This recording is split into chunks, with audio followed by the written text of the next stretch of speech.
Hello, everyone, and welcome to Padawan Unlimited, a Star Wars Unlimited trading card game podcast. This is episode 54, so we got something special today, mostly in relation to episode 52. But if this is your first time listening, welcome. Please remember to like, subscribe, tell your friends. And I am joined today by my relentless co-hosts, Rob and Corey. How you guys doing? Appreciate that, definitely. Thank you for Hello having us there. again. Oh, Yeah. there it is. Yeah, I man. didn't want to come on. say it this time because Because you stole it last week. I didn't steal it. I was waiting for you, and then somebody's got to do it. So All right. Now that we've had our introductions, no more fun. Okay. So yeah, again, Zero Fun podcast. if you're new to the podcast, again, we actually get a lot of new listeners every week, which is pretty interesting. So thank you for joining. We do segments here. So the first segment is always about collection. The second segment is about some type of meta discussion. And then the third is our main topic or main storyline, which today is going to be Back to Basics Part 2. It's going to be more advanced topics. So last week was very, very basic stuff, and this week we're going to be talking about something a little bit more, level 2. Okay? But before we get into any of the segments, as some of you are, if you're a recurring listener, are already aware, we had a giveaway at week or episode 52 for the year anniversary, and that included a bunch of different prizes. So there was a raffle that was opened at that time. It was open. It's been open for 2 weeks now. So we've given people enough time, I think, if you're an avid listener, to respond to the Google Forms. If you think 2 weeks is not enough time, let me know. But I think 2 weeks is good at this point. fair. It's fair. been working. You miss one week, you can get into the next week. I mean, I think that's fair. Yeah. And then, so I have to remember to put my mouth next to the mic. So there are 5 prizes here. There is a Home 1 Prestige foil card. There is a foil set of set 4 rare bases. Thank you, Corey, for those 2 cards. Mm-hmm. We also have the Luke, Vader, and Grogu event exclusives from year 1 and 2, or pre-year actually, like the one Gen Con 2 years ago and Gen Con from last year, which I actually didn't realize how much those were worth. Not that I'm taking it back, but like, oh my gosh, like $15 a pop, and the leaders are, and then it's like $5 for the Grogu or whatever. But like, who knew? Nice. Yeah, man, collection time. Then we have some sector qualifier exclusive cards. So you're going to get a full set of those for sector qualifiers. There was 5 or 6 cards, I forget, which includes like Agent Callus, alternate art card, Admiral Akbar, Red 5, Han Solo from set 1, and then something, but I forget. Oh, Chewbacca. I think it's Chewbacca.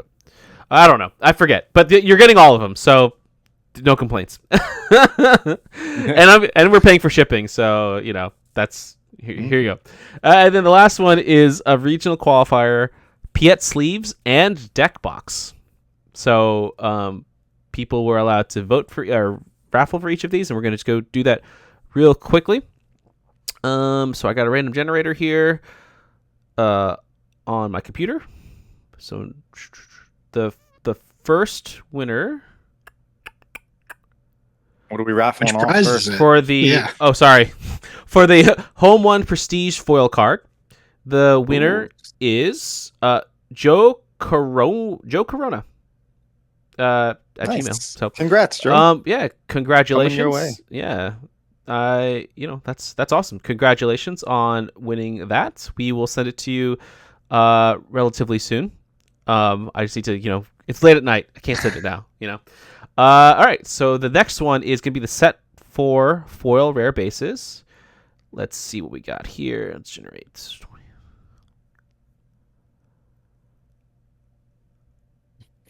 Hold on 1 second. We got the fish. The fish. The fish. Awesome. That's so funny. I will mark this down. So congratulations for the set 4 rare bases. Awesome. Congratulations. I wonder if he identifies more as like a bass or maybe like a carp. I don't know, man. But that's a cool name. I love it. I love when people don't have like there's history there. You know what I'm saying? The Vader and Luke Grogu event exclusive cards is gonna go to. Should have got a drum roll here. Oh, okay. There we go. Oh, Forest 89. Forest 89. Congrats. Forest 89. Congrats. Let me just mark this off in my computer. Congratulations to you, Forest. Next one, sector qualifier exclusives. Let's do this one. It's a big one here. Yeah, it's a big one. Patrick Tremblay. So congrats, Patrick. Yeah, Patrick Tremblay. Like I should do a better. I should do a better job of saying these. I'm like so focused on my computer. I'm like zoned in. I'm like, all right, I gotta do this. His name is YouTube like video watchers. You gotta check out. His name is Patrick. Watch his very, very focused faces. Focused. No drum roll that time. Yeah. All Let's right. go. We need a drum roll. And the last. He didn't tell me he was doing it. Okay. Sorry. Doing it now? And the last one is the Piet stuff. The Piet sleeves and box. John Bone. Sorry. Sorry. The faces are great. Oh my god. Watch the YouTube. If you just want to see my face for the first 5 minutes, I guess. So John Bone, Bane. I don't know. John, you'll know who you are. Congrats, John. Yeah, congratulations. Thank you guys so much for your listening. And thank you for participating. I hope you enjoy the prizes. Tell your friends about the podcast. And I hope you keep listening. Because we're gonna have plenty more giveaways and things coming up. I feel like it pays to be a participant and listener here. So yeah. So hopefully we get a bunch of subscribers after Galactics, and then we can actually raffle off that that convention pack. Yeah, the convention pack. The convention pack. So again, if you're a new listener, you can already tell we give stuff away, even though we don't make a lot of money. But like the 500 subscriber, like when we get 500 subscribers on YouTube, I'm gonna raffle off 2024 not Galactic Championship, convention pack. A convention pack, which is a sealed box. It's in its original plastic and has like six Force users, six dark side Force users. This year is the droids, so last year is like really really cool. And so we'll do it then, and I think that one will be like really. I don't know. I'll come in as like dressed as like Vader or something. I don't know. We'll do something crazy. Make it big. 500 subscribers, big. 500. Yeah, I'm not a. I don't think any of us are really like super tryhards with content creation. So you're the hardest working podcast host in the business. Thanks. I reached out to Xander the other day on an email. I fully expect to get ignored because we're not at like a couple thousand subscribers or anything yet. But at the end of the day, the worst you can say is no. All right, keep going, getting at it though. Yeah, that's all that matters. So yeah. Okay. But, we're also gonna have a Patreon that like I'd love to do a digi break for Patreon. Tell me more. Which would be cool. So like we just started it, so like we want to kind of celebrate. We're launching this digi break thing here, and so once we hit 10 like paid tiered members at the Patreon, we're gonna do a digi break for those 10 members. And so how that works is you get a number. And then we're going to open a bunch of packs, including Carbonite packs. We're going to do some, I'm hoping to do some Legend of the Force Carbonite packs also. But we're definitely going to get Jump to Late Speed Carbonite packs in there. And you're going to get a chance to pull cards from those packs, which essentially you just get a number, whatever the card collector number is at the end. So if your card is like 1, 2, 3, I think Sabine's Masterpiece, or so whatever it is, it's like 1, 2, 3.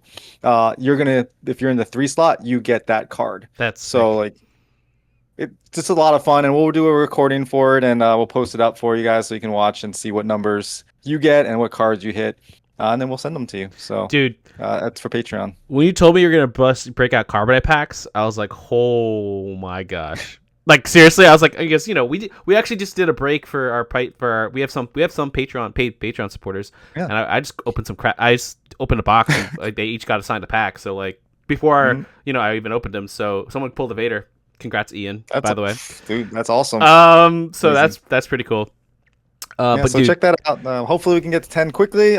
Yeah, it depends on when we do it, but I think we'll have some Carbonites in there from Jump Light Speed, and I'm going to do Force on the Legend of the Force too. So at least two Sick. of each. Sick. Awesome, dude. Thanks for that. So Yeah. anyway, look forward to all these new stuff on top of the conversations, which let's go into the segments. So the first one is collections. What do you got for us, Corey? Oh, well, actually, speaking of Carbonite packs, because I did manage to obtain some, I couldn't not open some Carbonite packs. And I did pull, which is the one card I really wanted to get was a Devastator in the foil. Oh, Obviously, if it was serialized, that'd be even better, but the foil Devastator is such a cool card. dude. I'm really happy that we got that pull. So I'm excited for that. I got a whole bunch of hyperspace stuff too, which as they do, and a bunch of foils as well, but they're not as exciting. So um, yeah, but like I said, we can't not show off the Devastator because that's a cool card. Yeah. Heck yeah. Gotta get you a Pringles can for all those foils. Seriously. But we also got a whole bunch of new showcases as well as prestige cards. Now, we talked about Carbonite packs before. We're going to get some new prestige cards. And if you thought they did a cool job with some of the like double frames and like triple frame cards and with the ships, some of these new force units, they're making like, what do you call that? Like when you put them Triptychs. together. Yeah, triptychs or diptychs. Triptychs and diptychs. Thank you. That's Wait, what'd you they're say? cool. So With Gesundheit? tripsticks. Wait, what? Bless you. Triptychs and diptychs. Diptychs are two. Two, yeah, and the chips are and three. That's- triptych is three. That's like the term people use for these panel arts. Yes, yeah. Dip- On the stream, there, Xander was talking about it. That's. I know he said it. I was like, okay. This went past you. Anyway, okay, But sorry, go ahead. yeah, definitely check out our Discord has the SWU universe news, and you can see all of them there. Also, our Blue Sky, we post them up on there on social media as well. But they have the triptychs of Mace, Yoda, and who's the third guy in there? Kiadi It's a Mundi, kid. It was Keanu I Mundi. couldn't even remember what the heck. I was like blanking. Of course, I had to pick that one. which did you see? So someone pointed out Yoda's face. Sorry for interrupting. So someone pointed out Yoda's face looks like really janky. I thought it looked good. Then you look like if you zoom in really close, Zoom it looks in? like he's like Oh, no, staring now I'm gonna into your have to look at soul. it. I mean, we can talk about it later. I mean, he is like looking because he's in that like the drop ship. This is like the Clone Wars scene where they're all dropping down and he's in the Yeah. ship, and he is kind of like looking down. But like when I saw that for the first time, this triptych, like I'm like, oh, that's cool, Mace and Kiadi Mundi, and then like who's the middle card? It's like, oh, it's Yoda. He's like so small. So like, far away. I get he's a small guy, but damn, Because he's on the dropship. yeah, but it's just like he's a little small. I couldn't even tell he was there for a moment. Yeah. But yeah, then Vincent Dutrait does great art. He does board game art a lot, and he's done a few cards in the set as well as last set he did a few ships like the Prestige Houndstooth and the Prestige Banshee. But he's doing the father, the son, and the daughter. Which Oh. is, I think it's the play mat. If you It guys is have the seen play stream. mat, yeah. Yeah, it's gorgeous. So yeah, that's one that I definitely want to get the prestiges for. Mm-hmm. That and like selfishly, I'm probably going to be playing Shin Hati and Balin Skull. So always looking to get play sets of those as well. Yeah. Yeah. No, I mean these, and I can check out them on the Shwooniverse news channel on Discord. They did such a good job with these, but like the other ones that they had, like the dark side characters, some of the dark side characters with just like the purple background. It's like, really? That's what we're gonna get for those guys? The 9 card, like what's it? I don't even remember who they were, like Dude. Kylo or something. You got me. They're so forgettable. So forgettable. Well. Let's talk about Kylo though. The new Kylo showcase is interesting. The most kissable lips on a card. Oh, he got some blue steel action going on. Blue steel. Yeah, blue. Yeah. No, that's 100% correct. You know what that's going to mean? You know what that means? The value of that card is going to be high. Mm. Because they're going to put that next to Rey from set 2. and you're gonna have like this. Ooh. You know, because they are both. He's in the forest, right? Yeah, he's forest. in the forest in that one. They're completing the set. Which do you think these? Do you think the showcases? Before I even get to the serialized cards, do you think the showcases are gonna be similar in value to like set 4? Or set I think so. They're going to be more. They're so much more common now because of the carbonites. Not that much more common, but they're more common enough. I think the value on the showcases went down just a little bit as we were seeing in set 4. Like even the really playable ones were still only like 200-ish, 250. That's pretty good though. I mean, if you're over $200, that's really good. But compare we're that not to ever gonna see Spark of Rebellions again. I was gonna say compare that to like Spark of Rebellion prices, and that was nuts. I mean, even now, like some of them are still incredibly valuable. Set 1, but nothing's going like nothing's over $300 anymore. I don't think. So you think we're gonna settle? You think we're gonna settle? Yeah, I think they're sitting around 300, but yeah. Yeah. So future sets, the best showcases, maybe like another 1,000 or so, I guess, because she's playable, is gonna be like $200. Playable is gonna be a big factor. Like having a card playable and be popular in the meta is gonna be a huge factor as far as how much you're gonna be paying for it, right? Yeah, I have a feeling Anakin's probably gonna be up there, just because he potentially can be a powerhouse. I don't know. I'm curious about like Qui-Gon popular probably. Characters as well. Like I was gonna say, Maul might be an interesting one. If depending again, they also have to look cool. Like you kind of want to see like the Luke showcase. People just like memeing that thing because it just. Hey, don't you disparage zombie Luke? I wanted to make him work so bad. I don't remember if I talked about this, but like I pulled him. I pulled a Luke showcase, and I had a store showdown the next day, and I was like, I'm gonna make this work just because I wanted to play zombie Luke, and it was terrible, but and I didn't win a game with him, but that was fine. I got to play with zombie Luke. So let's make sure we understand the differences, especially if there's anyone relatively new. So there's a set 4 Luke Skywalker who's a pilot unit that we're talking about that looks like a zombie. Set 1 has a showcase, but it's only unless you won or top 8'd or was the top level top ranked out of top 64 Luke or Vader, then you get the showcase, which they didn't even get anyway. They have to wait until like later anyway. But they're going to be available. The set 1 showcases are going to be available at the Galactic Championships, which is at the end of July in Las Vegas. And those I think are going to go for like $500. Yes, I think those are going to be pretty popular and also expensive. What do you think is going to be the most expensive showcase out of this new set? Out of this upcoming set? Yeah, Legends of the Force. I have a feeling it's probably going to be Qui-Gon. Really? Because I think constructed, he's just cracked. Qui-Gon? Like that bounce ability. Well, Qui-Gon or Kanan. One of the two. Dude, not Darth Revan? No, not Darth Revan. Because no one wants to play him. I love Darth Revan. I think he's. His card's gorgeous. Like, but I still think he's garbage. Yeah. Barriss Offee. I don't know. I want to love Barriss, but I have a feeling her ability is just a little bit too clunky. But I think Qui-Gon is just going to be straight cracked. I think there's a sneaky possibility that like Kit Fisto might be good. I don't know. That's controversial. Okay, hold on. Before we're going into meta talk. Let's finish. I was gonna say, Gil, I do want to spoil one other collection thing, and I'm just gonna show the very tops of these. So I'm gonna kind of sneak this up into my camera. But there are gonna be some collectibles. So if you're not on YouTube, he just showed the tops of potential Padawan Unlimited collector cards, exclusive cards. Set of 3 for set of 3. You collect them all. Yeah, I gotta collect them all. We'll post some pictures once they get printed. If they get printed, I don't know. We'll see. We got stickers now, so we got that. Yeah. Oh yeah, I do have stickers.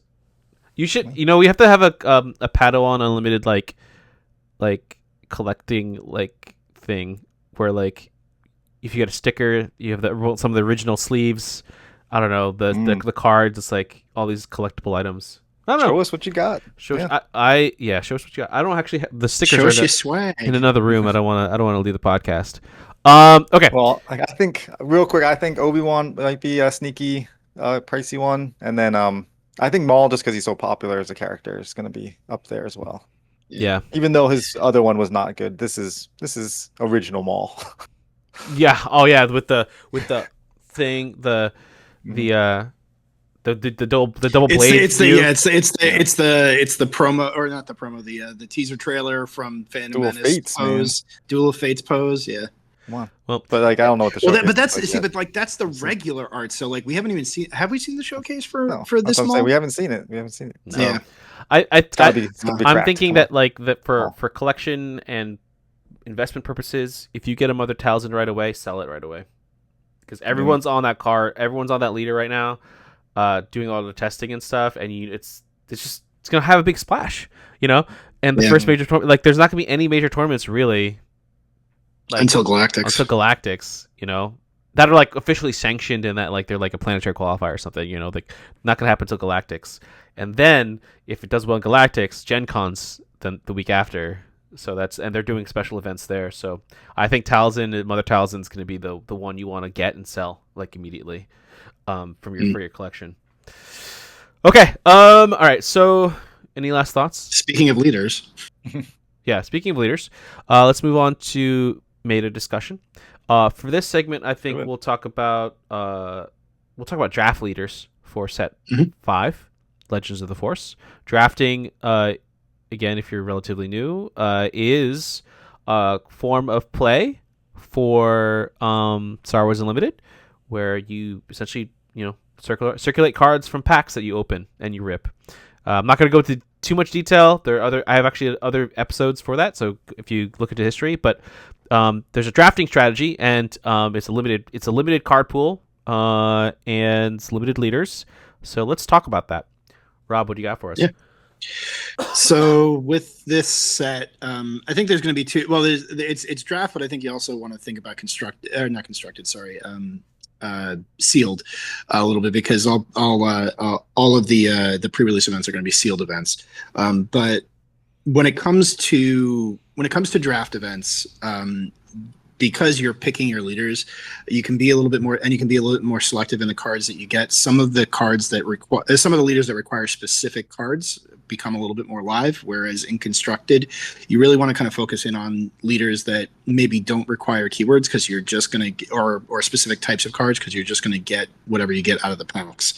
With that being said, I think there are a couple interesting leaders in this set for draft.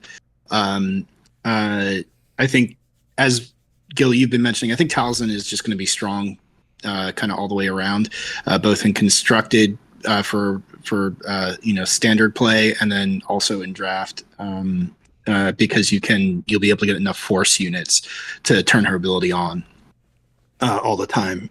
On the flip side of that, I think Kanan's good in both versions, because he doesn't require you to use force. He just is an action that you pay something for.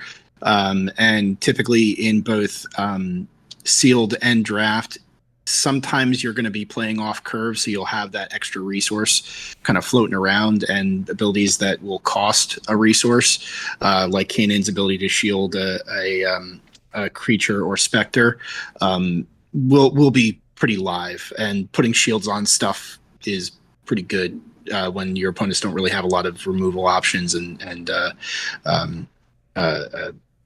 options to kind of deal with those things that you would have in constructed.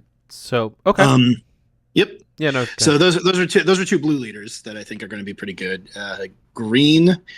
Avar? No. Well, no. She comes out too late. I think she comes out too late, and like you need to have. That was definitely a joke, obviously. Yeah, but I do think Obi-Wan and Snoke are going to be good, because anytime you're putting experience on stuff, like you're making it better, particularly with units that like with a limited pool of units, and you're just making something that might be like borderline even better.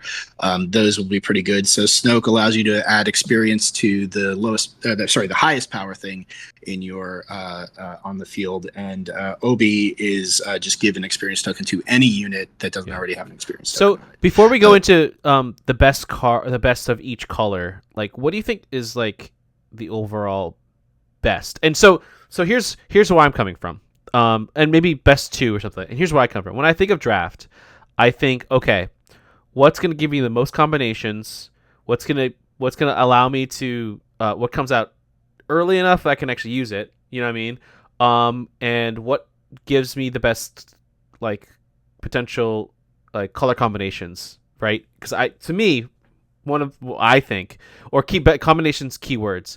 So like for me, every time I go into a draft, I'm always like thinking, all right, if I don't know the set, I go some type of ambush or red card.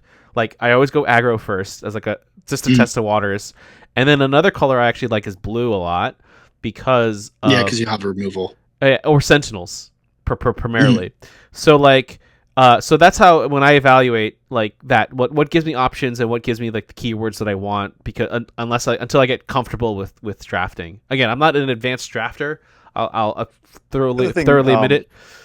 I'd say is just when you do draft, you're getting 3 leaders, and you're going to be drafting those leaders also. Yeah. So you do want to consider that part of it too, like what you are giving away and what you're keeping. And then in a draft, you're looking at packs and only taking 1 card and then passing them around. So you do get to see the cards that you're going to be using, but there's a chance that you're not getting cards that are going to help you in those colors, like you're saying, Joe. You could be getting packs that are all just red cards and you wanted to go full green or something. So you do have to adjust to what gets passed to you. Yeah, having options is important. With that, I want your opinion on a draft card that I was originally thinking is good, but I also might think is bad. And that is Anakin Skywalker. And I say this: the legendary Anakin. No. The leader Anakin Skywalker. He is only heroism. He comes out at 5, which is pretty early. It's not like 7 or whatever. He has an ability that lets you to play a villainy card from your hand, ignoring the aspect penalty. But he's only mono heroism, so you only get like one other color. So you could get free. Otherwise you're going to be paying for it. Or else you pay. So again, sort of though, because don't forget that you don't pay aspect penalties on anything for the villainy card that you play. So even if you but not for units, only for it's not for units, correct? So like your units will have to be heroic or whatever the color that you choose is. But like any villainy events that you pull, doesn't matter what color they are. So so that's what I'm saying. So do you think he's gonna be good or bad? I think he's a little bit too specific, to be perfectly honest. He's a rare. Sorry. Yeah, but I think here's the thing. I think he's a little bit too specific, because not only are you limited to a single color and then only heroic, but also you need to have something that generates force. So you need to have force units, and you're going to need to pull them in basically 1 color. So do you think the pulling of force, having to pull force, is a bad thing? Like, so for example, Darth Revan, his leader ability, does not rely on the force. Supreme Leader Snoke, like you said, doesn't rely on the force. It's just resources. Resources. Kanan, resource. Do you think it's a liability? Like, do you think it's actually a liability or a benefit? Well, it pigeonholes you into a it specific. does pigeonhole you. Okay. Yeah, you have to plan for it, because otherwise you're getting cards that aren't turned on, or you're getting them at a weaker, curve in a way. Because anything that's using the force to do something is going to be slightly worse stat wise if you just took the text away. Because otherwise, you could probably find a card that's doing something better that doesn't need that force action, right? So when you're drafting, you're going to have to think about that as well. Like, how am I generating the force? Am I getting cards that generate force? Am I getting a rare base that gives me the force? Like, what is that you're doing to get the force, and how you can synergize that with the other cards you're drafting? Yeah, and don't forget that all the bases in this set, so therefore all the bases in draft and sealed are going to have the ability. They're going to be the 28 health bases that say when you attack. Like you said, Rob, you have to have a force unit attack. But you have to have a force unit. Some of the rare bases just give it to you, right? So you just have them. Yeah, so, I think each of the rare bases just give it to you in some way, shape, or form. Right. But they are all also 25 health, so you're already a little bit lower there too. I also don't know if I want to waste a slot. Like one of my pick slots for a base, unless you're really like lucky. It might just come back around to you. That's true. Okay. I know I kind of interrupted your flow in terms of going through the cards, but it's one of those things. This is super exciting. It's a new set. They only do it every 4 months, so like after 2 months, stores are really drying up in terms of draft play. No one really wants to draft after like 2 months, so it's been a while since I know that I've drafted. Here's who I think is going to be one of my top picks, and you already know my biases, right? I like Third Sister, isn't it? Third Sister. Yeah. No, I actually was going to say Third Sister. Third Sister is going to be so fucking. Excuse my language. She comes out on 4, right? Oh no, she comes out on 5. She comes out on 5, but she gives hidden to everything, and it doesn't cost you anything. It's just an action. So yes, I do think she's actually going to be really good. Yeah, unless they have an aggro player, Gil, she's like straight up like your ideal woman here for you. Oh man, beautiful. Playing with in villainy here in draft aspect specifically. Yeah, that's crazy. She's gonna flip, have hidden, and then what are you gonna do? There's no vanquishes in this deck, right? Like there's no like takedowns like that are being reprinted. I don't think.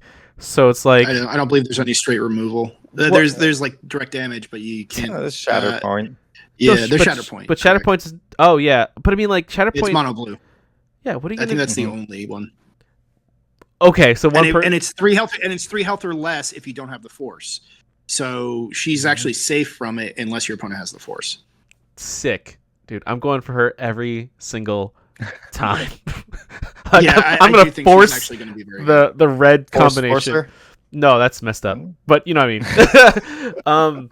Yeah, but it's like her and eighth brother, and then if you get really freaking lucky and pull a Grand Inquisitor, like there's gonna be she's gonna be something you're gonna have to think about. And there's enough. I believe there's enough red green Inquisitors in this, and then you've also got. Oh well, no, it will still come out in this, I think, right? The Scythe, because I know it's in the starter deck, but I believe you can still pull them from the packs, right? Oh, the Inquisitor. I think all the starter cards can. Yeah. Oh, sorry, the special cards, but yeah. Mm-hmm. So, so like Scythe, if you have other Inquisitors, that's going to be really good. Like and that's just a mono black. There's a couple other just Inquisitor stuff in here, so like you don't need to focus in on the Inquisitor. Subtext with her, that's the other thing that's kind of nice. But if you start to pull them, they will kind of play well into each other. But yeah, it's I think I was about to start in on red, and I do think Third Sister is going to be one of them. I also think again, I know I mentioned him earlier, but I do actually think Kit Fisto in draft will be pretty decent. His ability is basically just open fire the daring raid on a unit, and you just have it all the time until he flips, and then you're just going to draft Jedi, and there are a million Jedi in this set, so like his when he flips, he's still live, and I think his ability is probably live just because of how many Jedi are getting printed. I can see the value in draft particularly because also even though it costs 1 to do this ability, it's like 2 actually. Is it 2? Sorry. It allows you to play a little off curve still. Like it's okay if you don't have cards to play because as long as you get to attack, you can still also have another option to pay 2 if you don't have the cards in your hand. Well, it costs 1 to do 2 damage. Oh, is it 1? Yeah. Oh, it is only costs 1 to do 2 damage. Yeah. Okay. I'm not going crazy. But it's daring raid, like you said. Yeah, it's a free daring raid. That's sick. Yeah. For draft, it's unit only, but but for draft, I think. And the thing is, like, that forces the opponent to value trade into you. Because, like, so that means they're not hitting your base. So that's fine because eventually you're gonna get units out, and they're all gonna be damaged, right? I see it. Yeah, I think in draft in particular, he'll be pretty decent. Constructed, if you get the right card, or sorry, not constructed, sealed. Sorry, concealed. If you get the right cards, I think he might be okay as well. But it's really going to depend on what you get out of your packs. And then I really do think Qui-Gon, although he does require the Force, and you're going to have, but he's not. The thing. You're also going to have Qui-Gon every single. What was it? He's not. You can't. He's not in draft packs. Oh, he's not in draft, right? But it's sealed. He's sealed. not. You're gonna have him every single sealed. He is. He's one of the starter. He's the starter. Starter. They come for pre-release. in the pre-release packs. They come. Oh, I'm thinking sealed events like. Oh, something else. Well, if they're not using, you're talking a pre-release like pre-release event. Yeah, pre-release sealed. Okay. Yeah. Okay. Because that's the majority of the sealed play that we see. Frankly, it is the pre-release kits, right? So you're gonna get Maul and Qui-Gon in every single sealed event that you played if you're playing a pre-release. Yeah. I just want to be clear because like not everyone, because for me like I would not know the difference. So just for everyone out there, sealed is another like game format. You get 6 packs, right? Typically when they do that, there's like a box and then they'll split it up into like boxes or whatever, and they'll split up the packs so that you get 6. You get to create a deck with the 6 packs instead of draft where you swap it around. Pre-release events is essentially the same thing, but it's a pre-made kit that the store has to run an event, and in that, they also have like a little box and like punch out tokens, and stuff like that. So slightly different product that is given to you depending same game format, just different materials are given to you depending on on where you're at. So you basically just get an extra 2 liters to build off of. Yeah. So Qui-Gon and in this case Qui-Gon and Darth Maul. Cool. Yeah, but I do think Qui-Gon in pre-release sealed is going to be is still potentially going to be very good. Again, it will depend a little bit on what you open up, but his ability is very good. Oh yeah, just remove things. Crazy. Yeah. All right, man. So those are the ones I think I'm thinking. But yeah, I'm kind of with you, Gil. I think if I see Third Sister, or potentially Kit Fisto, I'll be definitely potentially pulling those aside because I do think those 2 leaders. They also both flip on 5, which is kind of where you want to be with leaders in general. 5 or earlier, 6 if there's a very strong ability that's associated with them, and then if you're beyond that, you need to have a really powerful front side ability or a very powerful flip in order to make them viable. But in draft or sealed, those late flip leaders are not really that viable. No, for sure.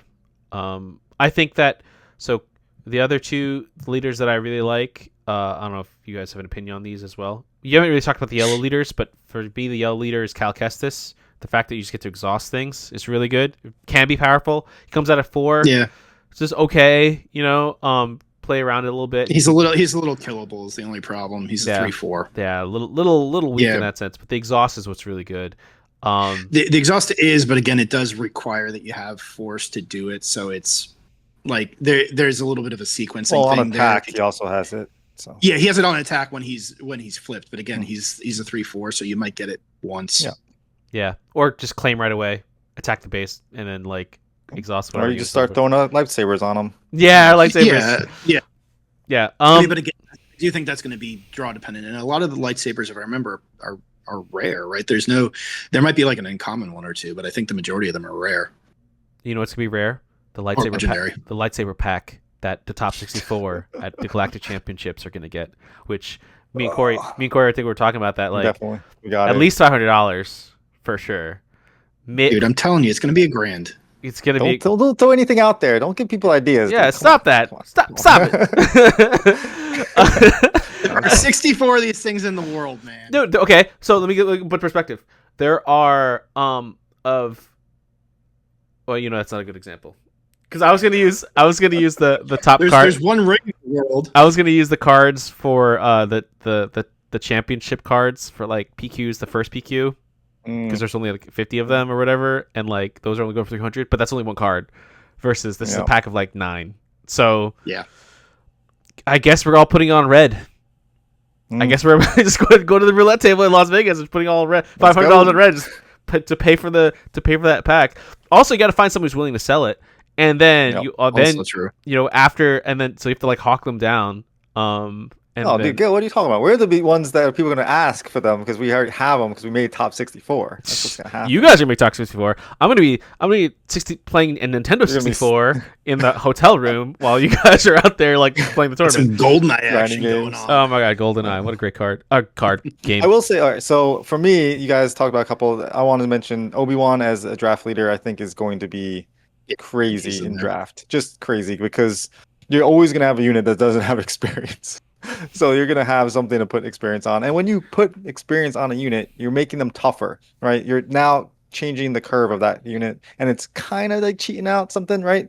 Essentially, like we've seen it before. Any leader that can cheat things out early has been good, except for Dooku, because exploit was not as good as we thought it was going to be. But if you can cheat things out, it's good. This is somewhat that where you're paying for a unit and then you're making it stronger right away. For free, essentially, if you have the Force. Well, Force, yeah. It's why I think Snoke is also going to be pretty good because Snoke is independent of the Force. Well, he comes out turn later. He comes out a turn later, but it almost but his ability, that means his ability is on still through there. And again, it's only a one cost versus requiring to have the Force. No, so like his is always on versus Obi's, if you don't get a Force unit, then you don't have the Force generated, you're not going to be able to use it. So right. I think he's also restricted to black cards, like right. So Obi-Wan can do it to anything. Right. Yeah. So like again, I do think there's there's some parity in there. I do think they're both going to be good though. We'll see. Anything that requires another action to do always scares me a little bit. But there's no like free action leaders in this. I don't think. No, I get it. And that's by design because if they just gave you the Force right away, then like it just snowballs too quickly. I think they talked about it in Well, the blue base gives you Force. The blue rare one, you just get it. And green, you can use an action to just get it. Well, yeah, you have to use but those are rare bases, right? Right. Yeah. Yeah. All there's no leader except for Revan that does an ability without having to use an action. Well, I mean, on attacks are always... Well, when the leader flips, yes, but I'm talking about on the front side. Okay. Gotcha. All right. I think we exhausted the conversation of this little bit, or else we'd have an exclusive episode about it, which I refuse. Not that I refuse. Tease. We gotta get to our back to basics. Yeah, we gotta get back to basics. We're getting a little too technical here. And we're about to get a little bit more technical because now we're intermediate. Right? Well, yeah, that's what I'm saying. Good point. Good segue. That wasn't planned, so I appreciate it. Let's get on to back to basics part 2. Last week we talked about just like really basic stuff about the cards, and like just how to understand like the really foundational parts of the game a little bit. Today we're going to go a little more advanced. We're going to talk about archetypes.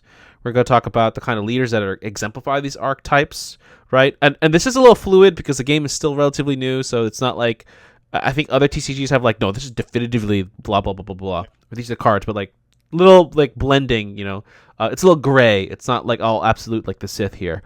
And then we could probably or the Jedi, or the Jedi, the dogmatic Jedi. Yeah, it's true. Their arrogance was led to their fall.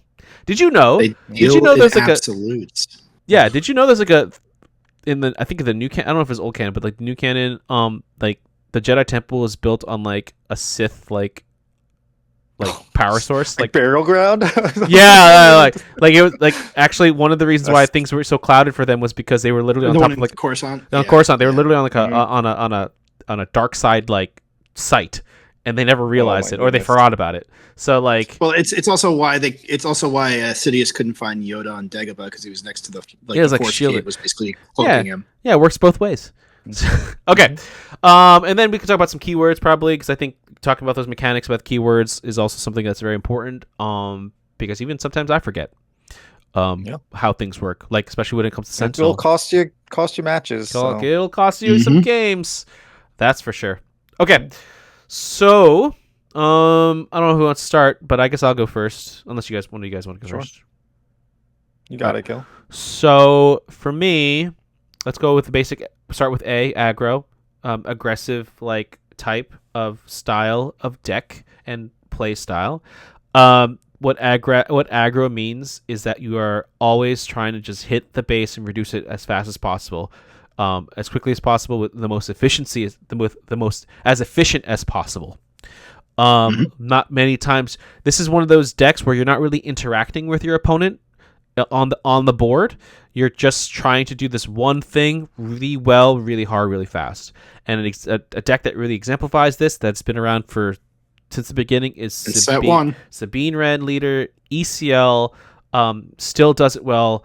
They have a lot of synergies with the traits that we talked about last week. For example, Rebel is a trait. They have cards that do stuff to that, like Rebel Assault, which allows 2 rebels to attack one after the other. They each get +1 attack, and that's really powerful for her and that deck. So that's what aggro is really all about. Very basic. Still gets really technical because you have to really be conscious of the counts in your head, right? Because if you miss it off by 1, that could lead or 2 damage, that could lead to your downfall, right? So and yeah, go ahead. I was gonna say, Gil, is you're correct. They're a little they're not as simple as people will say, and it's or think they are. They're simple insofar as this is what you do with it. In other words, you attack. You always go to base, or you almost always go to base.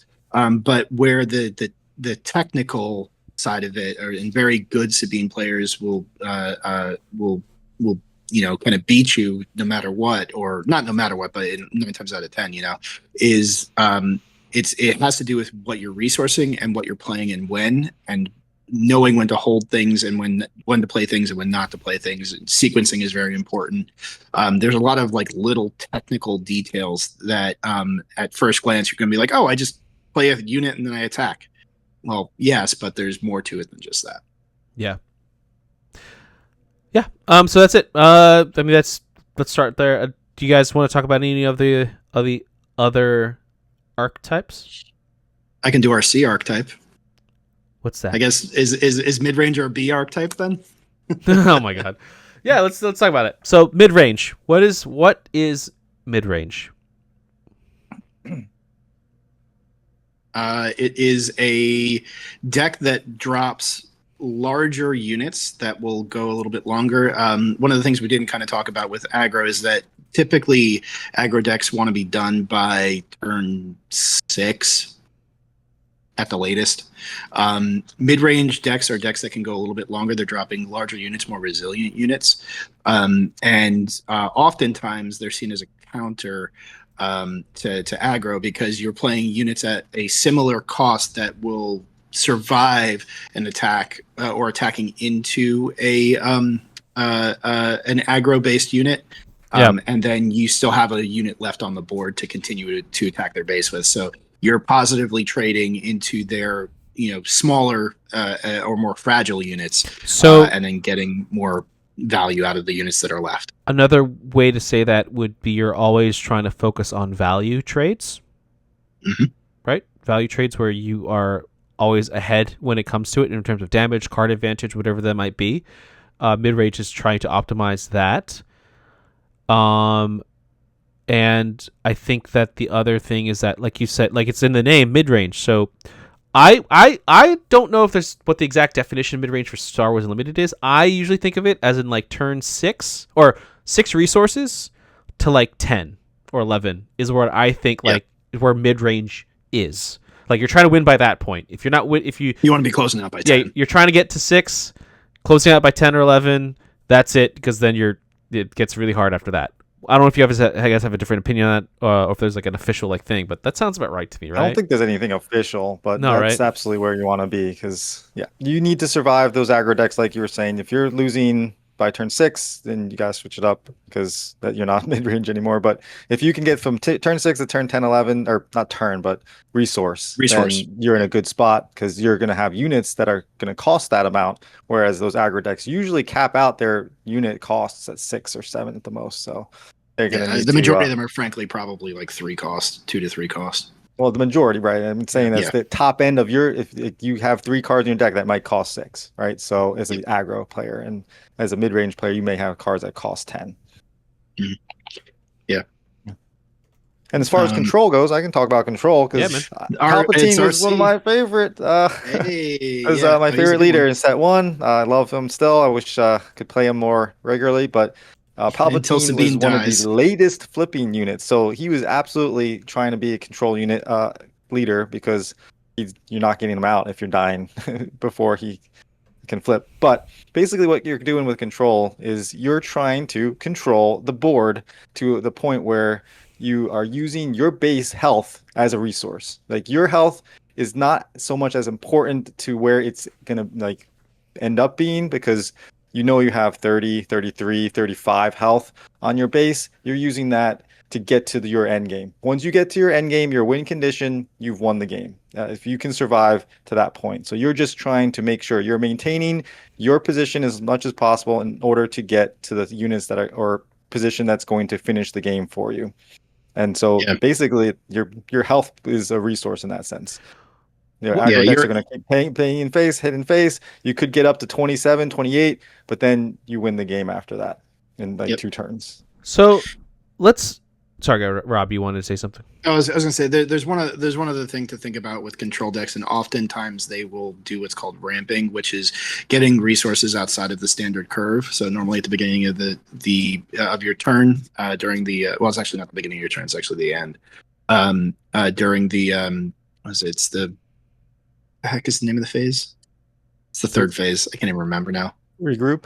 Regroup, yeah, the regroup phase. During the regroup phase is when you will play your next resource for the upcoming turn. So But what sorry. control decks will do is allow you to play an additional resource on your turn. You're using resources instead of playing units or using events or things like that to get you more resources so that you get to that higher resource count quicker than your opponent. So would you say that one of Control's lines of play? So line of play is like when this happens, you do this, et cetera. The back and forth is that you want to establish dominance through efficient resource management. Whether that be gaining a resource, using a resource. In this sense, we're talking about gaining it. Like you want to ramp up. That is one of the things that helps you get into the mid game, but also like for end game, which is where control starts to dominate. You want to get there sooner, so you can close the game. Would you say that's accurate? Yeah, I mean, I think that pretty much hits it. So now that we've kind of established the three different types of main archetypes, right? We talked about aggro, we talked about mid range, we talked about control. Let's dig a little bit deeper, because even though those are the big three in the triangle, this is where we talked about how there's like a gray area, right? We're not dealing absolutes. Let's go back. Let's snake draft. Let's snake draft this, and let's go backwards in time. So when we think about control, to me, I only know of two main ways to talk about it: soft control and hard control. But the difference between the two is still relatively unclear to me. It's very subtle. So instead of using ChatGPT, I want to understand what your guys' perspective. Oh man. On Well, I would want to shout out something here as far as archetypes because sure. Playing aggro, mid range, and control, knowing what you are in the matchup is just as important as what your deck is supposed to do at the beginning of the matchup, right? So Who's the you may be playing beatdown? Sabine, you may be playing, Han too, but your role can change. And there is an article which Rob teased here by Mike Flores that is called "Who's the Beatdown?" Right? I think that's what it's called. Who's the Beatdown? Yes. I would definitely Google search "Who's the Beatdown?" Mike Flores. It is a very cool article that explains the thought process on when and where and how and all that stuff as far as understanding what role you should be playing in a specific match. So just want to shout that out because it's a great article. Yep. As far as like hard control versus soft control, hard control in my mind and what I've always kind of known it as is you often are like not playing units until your end game. You're playing very few units until your end game. You're going to be very event heavy. and events specifically that will focus on either getting you to your end game faster, removal, sometimes like restoring health, things that are going to basically keep you in the game and get you to your end game faster than your opponent to a point where you can control the board. So a lot of times they will build to something like a super laser blast in this game, which in villain, oftentimes blue villainy is seen as kind of the peak of hard control, because of events like Super Laser Blast. Laser Blast removes all units on the board. So I guess how I would, if I'm understanding correctly, hard control is a style where like you're really focusing on really very few but really strong late game threats, like really big capital ships, really big units, something like that. And to get there, you're not necessarily always using units. You're using alternative ways to control the board, aka events, right? I think that's what you're trying to say as well. Makes sense to me. I agree with that. I would also say, personally, I think that hard control is where you are also trying to utilize an alternative type of a method to win. What I mean by that is that hard control is the deck that mills someone out, and by milling means like they have no cards in their deck. A soft control is not really a mill deck, right? Like that's not one of their that's not one of their winning strategies. They're trying to win by like resource 10, right? Like we kind of talked about, whereas or 11 or whatever. But like hard control is like, oh, I'm not only am I removing everything, you're also losing all your cards. as another alternative win rate, alternative like winning strategy. Hard control's designed like you're gonna have a few units, like you said, and those units are gonna be humongous. They're gonna be beefy. They're gonna win the game for you in 2 turns essentially. And your whole goal is do something for you that's very advantageous in terms of like getting you more cards or things like that. Right. And your whole goal with the hard control is to get to that point, right? So that's why your base resource, your health resource, is a resource there in that case. And you're just trying to frustrate your opponent to the point where they can't do anything anymore. With their units. They quit. Well, okay. I will say though, one of the things that is difficult with playing hard control and even soft control to some extent in this game in particular is that time limits. You have to play up to potentially 3 rounds in 55 minutes, and playing a hard controlled deck, sometimes your individual matches can take upwards of 20 minutes because you are getting to the end of your decks. So if you are playing control, particularly hard control, you need to know your deck very well, because you need to know sometimes you're going to have to, sort of advantageously concede games so that you can, sideboard something in, because you come into a matchup and I'm not going to win this with my base deck. So I might just concede right away and sideboard in what I know I'm going to need, so that I don't waste 15 to 20 minutes playing a game that I'm probably going to lose. Speaking of time limits, we're at 57 minutes, so we're going to speed round the last 1 or 2 archetypes, and then I guess we're not going to talk about keywords, but because I'm trying to keep us under an hour. So the other archetype that I think is important to know about is tempo. Yeah, tempo. So let's talk about tempo real quick. In 30 seconds, what do we got for tempo? Okay. Corey, go. Well, no, not you. Corey. Not you, Rob. Corey, go. Tempo is essentially a deck that you're trying to basically change the way that your opponent is playing and give you an advantage to that effect. So exhausting units to make them not be able to do things. And I was going to say, you're not letting the former Django player talk about tempo? Come on, man. We have 3 seconds. Go. Yeah. Let's go. So basically that's what we're trying to get the tempo going here. But tempo, as you said, Django is a great tempo deck. You're exhausting units. You're not letting your opponent do the things that they're trying to do on the turn that they're doing it on curve, essentially. So what you're doing is trying to put them behind the curve while you're ahead of the curve. Yeah, it's about action efficiency, really, in this game. So preventing your opponent from taking actions that they want to take while you are simultaneously doing things that you want to do. The reason Django was so strong, and the reason that he's kind of the archetype of a tempo deck, is that he got to exhaust something basically for free. It did not cost an extra action, and it happened when you did damage that was not combat damage, and you just filled your deck with things that pinged units, and you're like, cool, that's exhausted. And your opponent doesn't get to attack with it. And meanwhile, you're dropping big units on the board and attacking and doing everything that you wanted to do while they couldn't do anything in return. Okay, great. We did it. Last thing, keywords. There are 12 keywords right now. We're not going to talk about any of the new ones, but they are ambush, grit, raid, restore, sentinel, shielded, overwhelm, saboteur, bounty, smuggle, quarry, and exploit. We'll talk about those more next week.